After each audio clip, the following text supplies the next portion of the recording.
Tumaas pa ang kumpiyansa at tiwala ng mga Pilipino sa pamumuno ni Pangulong Ferdinand R. Marcos Jr. Ito ay batay na rin sa pinakahuling trust and satisfaction ratings na nakuha ng Pangulo sa Tangere Survey. Nagbabalik sa Balitang Pambansa si Clazel Pardilla ng PTV Manila. Dumami pa ang bilang ng mga Pilipinong nagtitiwala kay Pangulong Ferdinand R. Marcos Jr.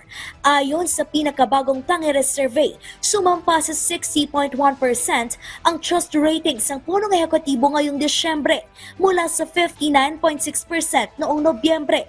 Nadagdagan din ng mga Pilipinong nagsabing kontento sa pamumuno ng presidente mula sa 47.3%, bahagyang umangat sa 47.9% ang satisfaction rate ni Pangulong Marcos.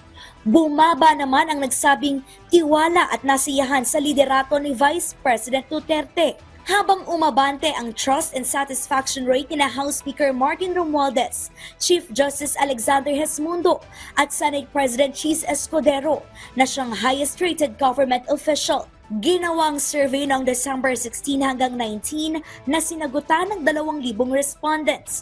Kung ang fresh graduate na si Arvin ang tatanungin, lalo pang tataas ang kumpiyansa sa mga pinuno ng pamahalaan kung matutugunan ang job mismatch. Information system ang tinapos niya, pero service crew sa isang fast food chain ang nakuhang trabaho. Related sa course ko yung magiging trabaho ko next year, nakailan interview ko, pero kinuha ko na lang kasi marami kami mga candidates na naglalaban-laban sa trabaho. Kaya sana, makakreate na maraming trabaho related dun sa course na mga tinatapos na mga estudyante. Christmas wish naman ng ilan sa mga pinuno ng gobyerno. Sana bumaba ang bigas. Taasan niya yung mga sweldo ng mga tao. Mawala ang mga street children.